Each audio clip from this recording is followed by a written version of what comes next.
Selain daripada waktu senja, waktu kita sedang tidur. Jadi orang-orang yang punya ilmu santet di daerah tertentu, entah di Jawa, entah di Sumatera, entah di Kalimantan, itu banyak sekali menyerang orang yang akan didengkinya itu disantet itu pada waktu kita tertidur. Jadi yang paling sulit katanya kena santet orang yang sedikit tidur. Yang kedua orang yang banyak baca ayat. Itu sulit. Jadi walaupun orang tidak baca ayat tapi jarang tidur, tak terkena oleh ilmu santet. Begitu menurut wawancara orang-orang tertentu terhadap orang yang punya ilmu santet yang berdasarkan kekuatan iblis dan kekuatan setan. Nah, jadi tadi itu ada 10 ya. 10 ciri-ciri orang yang dengki kepada kita. Satu tadi kalau memuji itu berlebihan. Yang kedua menirukan ucapan kita dengan nada mengejek. Yang ketiga serba ingin tahu saja apa yang kita buat. Yang keempat suka merendahkan, meremehkan apa yang kita ungkapkan. Dan kemudian selalu memberikan saran yang palsu agar kita rugi. Yang keenam bermuka dua. Yang ketujuh meremehkan apa yang kita ucapkan, apa yang kita dapat. Kemudian yang kedelapan tidak suka kepada kita tanpa alasan. Gak ada alasan. Apa dia dengki? Kata kita kaya enggak pula, kata hebat enggak pula, tapi kok enggak suka saja. Itu pernah orang bertanya kepada saya, Pak Rakib, saya merasa kepada seorang itu enggak suka saja saya kepada dia. Berarti tidak ada salah apa-apa, tapi enggak senang saja. Itu tanda di dalam hatinya ada setan, ada iblis dalam hatinya, ada kedengkian, dengki. Seharusnya kita senang melihat orang, ada orang kekurangan, kita tutupi kekurangannya, kita bantu dia. Kalau ada kesalahan, kita tunjukkan bagaimana jangan menjadi salah. Itu seharusnya. Ini tidak suka, saya tidak senang. Kesalahannya apa kok kamu tidak senang? Enggak ada salah dia, tapi muak saja saya melihatnya, katanya. Ini ada setan di hatinya. Kemudian yang ke-9, suka berpura-pura dengan kata-kata, wah kamu memang selalu beruntung ya. Itu kata-katanya. Wah, padahal dia berpura-pura, kamu ini memang hebat, selalu beruntung. Itu ciri-ciri orang yang iri. Kadang-kadang dia sampai dengki. Itu terjadi pada orang-orang yang biasanya jarang dengarkan pengajian, kemudian berteman dengan orang-orang yang tidak baik atau berminuman keras, dia akan bersifat seperti itu. Selalu mengirikan kepada orang dan memuji orang hal-hal yang tidak ikhlas dengan kata-kata, memang kamu ini orang yang selalu beruntung, katanya. Terakhir, yang ke-10, selalu menekan kita, mengkritik apapun yang kita ucapkannya. Nah, ini sudah diteliti oleh psikolog, inti evolusi namanya. Psikolog itu orang yang ahli tentang ilmu jiwa. Diadakannya penelitian tentang orang-orang yang dengki tadi. Memang yang 10 ini terdapat pada orang yang seperti itu. Dan orang ini mudah terkena penyakit dalam. Jadi orang yang dengki itu, yang sakit itu justru dirinya sendiri, bukan kita yang sakit. Sementara orang yang diiri, yang dipergunjingkannya itu tenang-tenang saja, sehat-sehat saja. Yang bergunjing, yang iri, yang dengki tadi justru sakit sendiri. Melihat orang beli kulkas, oh iri, sakit jantungnya. Lihat orang punya mobil baru, sakit pula jantungnya. Lama-lama putus jantungnya, benar-benar mati mendadak. Ini yang harus kita inilah yang harus kita hindarkan. Semoga terjauh dari hasad dan dengki.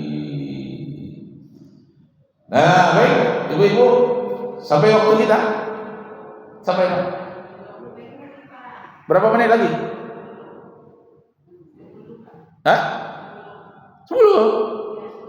10 menit lagi tanggung ya.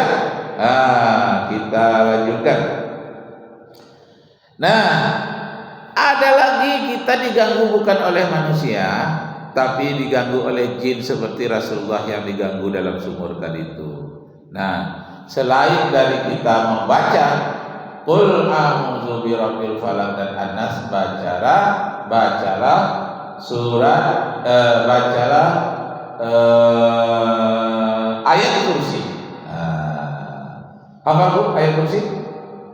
Allahu la ilaha illa huwal hayyul qayyum.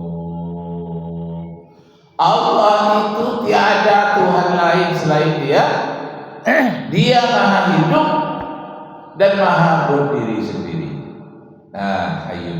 Ibnu Taimiyah merupakan induk dari kaum Wahabi, Salafi. Ibnu Taimiyah namanya, abad yang ke-7.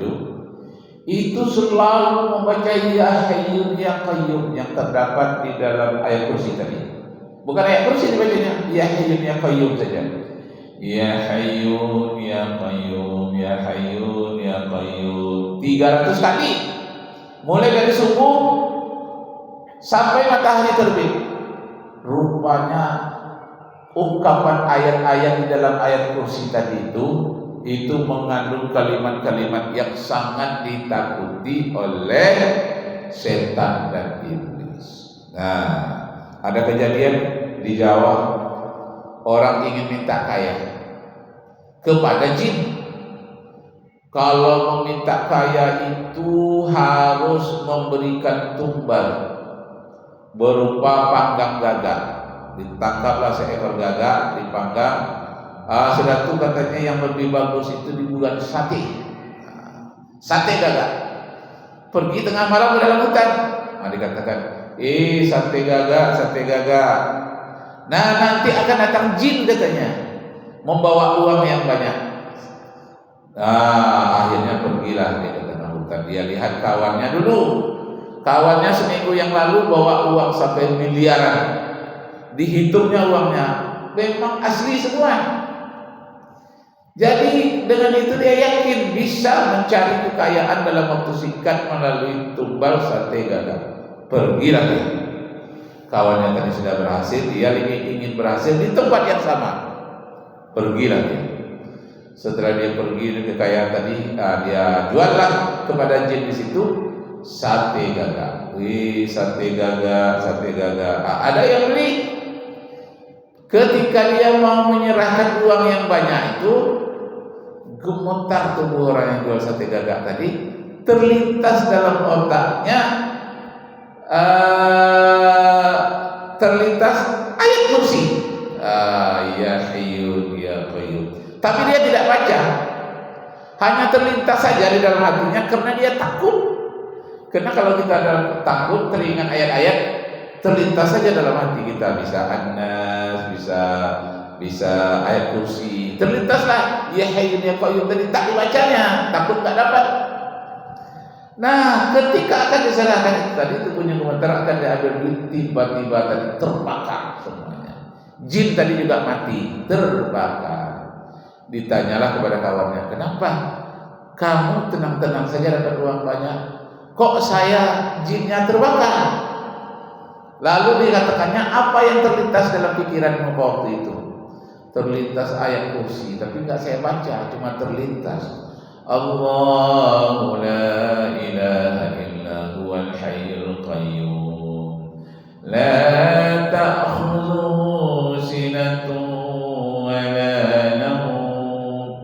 Hanya terlintas, rupanya persyaratan untuk mendapatkan kekayaan melalui jin tadi, tak boleh terlintas kalimat la ilaha illallah, tak boleh terlintas ayat kursi, tak boleh terlintas dalam otak baca surat An-Nas atau Al-Falaq. Nah, bisa tak itu? Kalau bisa, dapat.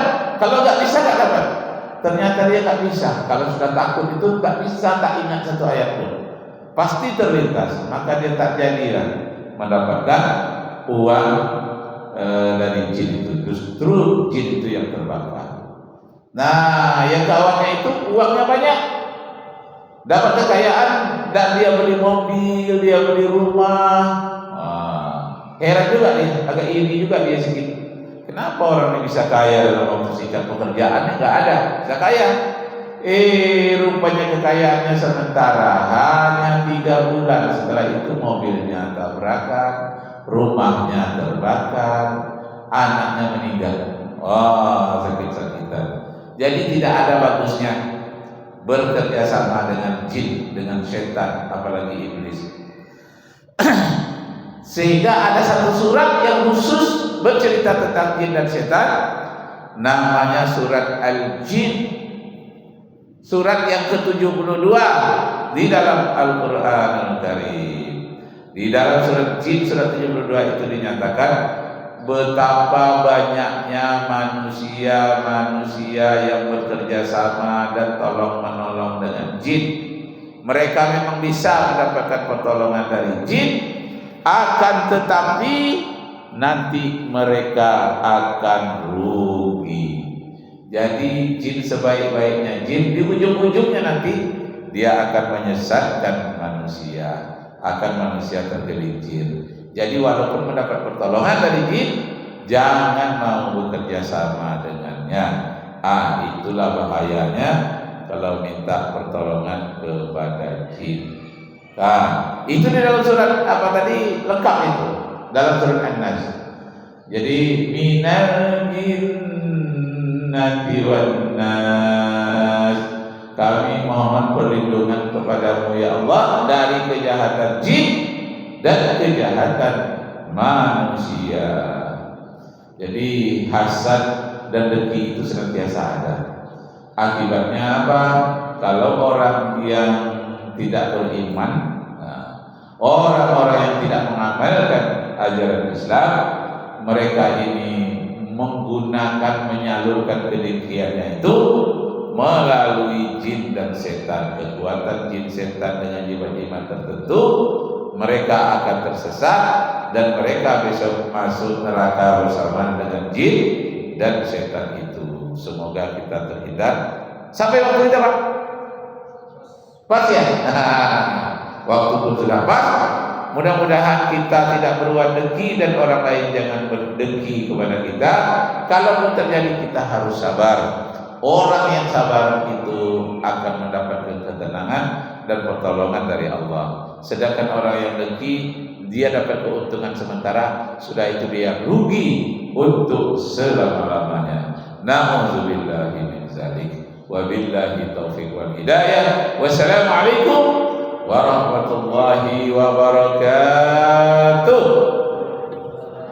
Sampai waktu.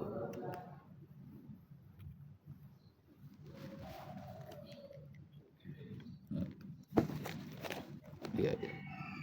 Dah Ustaz. Alhamdulillah, terima kasih kepada Ustaz yang tausiahnya, mudah-mudahan bermanfaat untuk kita semua, amin ya rabbal alamin. Demikian, assalamualaikum warahmatullahi wabarakatuh. Waalaikumsalam warahmatullahi wabarakatuh. Jadi hari Minggu esok siapa tuh? Esok Minggu Kompe ya? Siapa tuh? Iya. Ustaz Muhammadun? Udah masuk?